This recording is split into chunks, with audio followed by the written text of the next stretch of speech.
지금 촬영 전 마이크 먼저 치워드리겠습니다. 주머니 혹시 네, 있습니다. 빼주시죠? 네, 다 뺐습니다.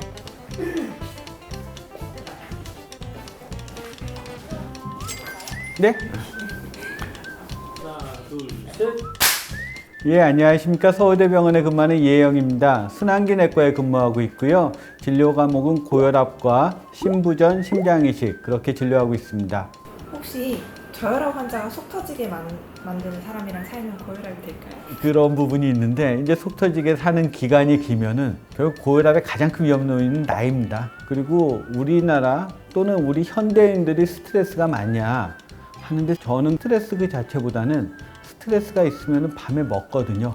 그리고 자는 게 불편해지고 제가 이제 스트레스가 있는 분들한테 주의할 거는 체중을 보시라. 왜냐면 우리 인간사에 이 스트레스가 없기는 어려운데 살이 안 찌면은 괜찮지 않을까. 특히 우리나라 같은 경우는 술 마실 때 안주하고 같이 먹기 때문에 한 끼를 더 먹는 셈이 됩니다. 그래서 스트레스는 인간사에 없을 수가 없는데 그때 우리가 스트레스는 이겨나가야 되지만 건강 측에서는 체중이 안 내게 체중을 날마다 보시는 것을 아주 명심하시면 좋겠습니다. 혈압은 측정할 때마다 다른데 언제 측정하는 게 가장 좋을까요? 예, 혈압은 굉장히 보수적으로 치료한다고 말씀드리고요. 그거는 높은 점을 기점으로 하는 게 아니라 가장 안정한 상태에서 낮은 값을 잡아서 그거마저 높으면 치료를 합니다.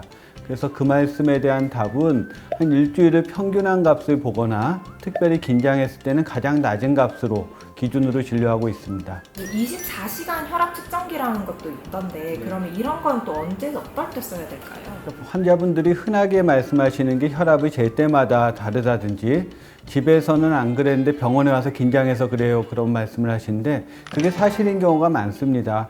병원에 왔을 때 혈압이 높으신 분이 6분에 1분까지도 되고요. 예전에는 병원 혈압을 중심으로 했는데 이제 집에서 측정하고 특히 본인의 의지가 없는 그러니까 본인이 긴장이 전혀 오지 않는 밤중 혈압을 측정하는 목적으로 24시간 혈압 측정을 합니다. 방법은 병원 혈압계처럼 생긴 거에 타이머가 달려있는 기계를 차고 집에 가셔서 하룻밤을 지내고 오시면 낮에는 한 20분에 한 번 정도 저녁에는 잘 때는 30분에 한 번 정도 측정을 해서 하루에 한 40개의 값을 가지고 그 값들의 평균이 어떤지 같이 상의 드리는 방식을 하고 있습니다. 이완기 혈압만 높아지는 경우 또는 수축기 혈압만 높아지는 경우가 있는데 사실 이럴 때 어떤 게 고혈압인지 헷갈리거든요. 그 기준에 대해서 한 번만 말씀해 주시겠어요? 고혈압의 정의는 또는이고요. 그러니까 영어로는 or여서 높은 게 140 이상이거나 아니면 낮은 게 90 이상 어느 쪽에만 해당이 되면도 고혈압으로 칩니다. 그리고 앞서 이제 가정혈압, 활동혈압을 말씀드렸는데요. 집에서 측정한 혈압이 병원보다 5 정도 낮게 나오기 때문에 집에서 측정한 혈압으로는 높은 쪽이 135가 넘으면 고혈압으로 생각하시면 됩니다.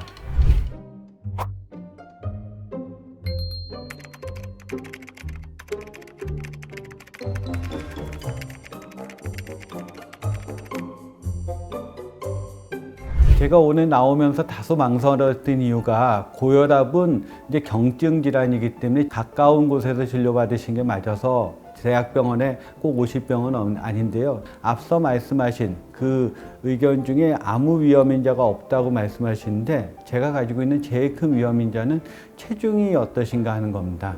그러니까 자기 키에서 100을 빼면 체중의 상한 정도가 되는데 체중의 상한에서 5kg 이상이 되면은 혈압약 하나의 분량의 혈압이 생깁니다. 저는 키가 170cm인데 저는 72까지는 버티는데 73이 되면 고혈압이 되고요. 본인이 위험인자가 하나도 없다고 생각하실 때 과연 내 체중이 어떤지 그걸 한번 챙겨보시는 게 중요할 것을 생각하고 저는 젊은 분의 고혈압은 확실히 확인해서 이분한테는 좀 싫은 소리를 하면서 혈압을 없애는 것까지 목표 삼아서 젊은 분 고혈압은 저한테 오시면 제가 뵙곤 합니다.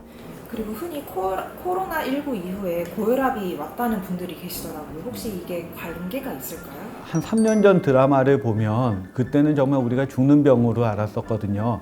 근데 요즘 보면은 그냥 독감 그 정도 생각하는데 코로나가 지나 보니 가장 큰 합병증이 당뇨병으로 알려져 있습니다. 그 이유는 격리된 기간에 체중이 늘어서 이게 50이 넘으면 잠깐 방심하면 2, 3kg가 느는데 2, 3kg 느는 게 줄이기 어려워서 코로나 걸린 후에 고혈압이 생겼다는 분들을 심심치 않게 보는데 드물진 않은데 그분들한테 코로나의 바이러스 병균보다 코로나 있는 기간 동안 체중이 늘어서 생긴 게 가장 큰 원인이라고 말씀드리곤 합니다. 고혈압 기준에는 또 속하지 않는데 혹시 엄격하게 혈압을 관리해야 되는 사람이 따로 있을까요? 혈압이 뇌졸중의 한 90%의 원인이 된다고 생각하고 협심증, 심근경색증에는 한 반 정도가 고혈압의 원인이라고 생각합니다. 특히 예방할 분들은 요즘은 이런 분들 협심증이 있거나 뇌졸중이 있거나 또는 콩팥이 안 좋아지기 시작하는 분들은 140보다 더 철저히 130 이상 범위에서도 조심스럽게 약 치료를 시작하자 하는 견해가 나오고 있습니다. 고혈압으로 인한 전조증을 알 수 있을까요? 그런 분이 있으면은 운이 좋은 거죠. 고혈압이 증상이 있느냐, 증상이 생각을 합니다.